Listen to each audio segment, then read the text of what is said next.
Flotisfly. Flotisfly. Flotisfly. ¿Cuál es la traducción de Flotisfly? Si no le importa. Sabía la palabra, dice Flotisfly. Mira, aquí lo dice. A ver, ¿qué? No te metas en averiguaciones. Sí. Flotisfly. Flotisfly. Bueno, ¿qué pasa en esa feria de inventos? Pues aquí estoy. Sí. Aquí estoy en el Flotisfly. Acabo de inventar... No más, Luis. Sí. ¿Qué te crees, Luis?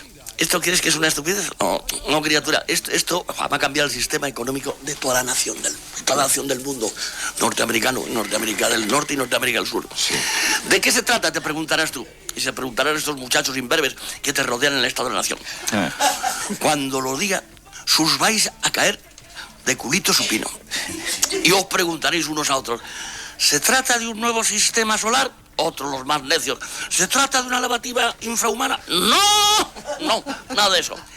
Es algo... Por favor, Luis, te ruego encarecidamente que esto no lo divulgues en tus programas. No lo divulgues. Y menos aún que te ocurra contárselo a Jordi Pujol. Sí. No por nada, porque ya sabes cómo es él, y si le da un ataque de ojos, podemos coger una pulmonía. Bien, a lo que vamos. El invento es el siguiente. Se trata de un sencillo sistema para no pagar Hacienda. Sí. Claro que esto va para rato, ¿sabes? Esto va para rato. ¿Sabes? Con el doble sentido, ¿no? Sí, va para rato. Es un pequeño aparato. Va para rato. Es un pequeño aparato que va adosado por medio de unos flejes a tu cuenta corriente. Con una batería de 2500 vatios, que va a su vez conectada con un canal, el canal de Isabel II.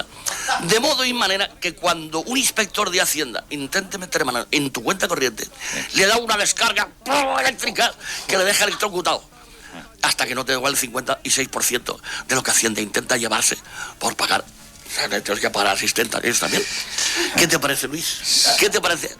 ¿Te parece un invento? A mí me entra un escalofrío de pensar. No es un gran invento el de Flotisfly, me falta una hoja. Bueno. Se la ha perdido. Pues que era tú fíjate cuando la segunda parte de la cuenta... La semana que viene, cuando intenta meter mano en la cuenta corriente, el inspector de Hacienda... Verás cómo no vuelven a cobrar del 56%. Claro.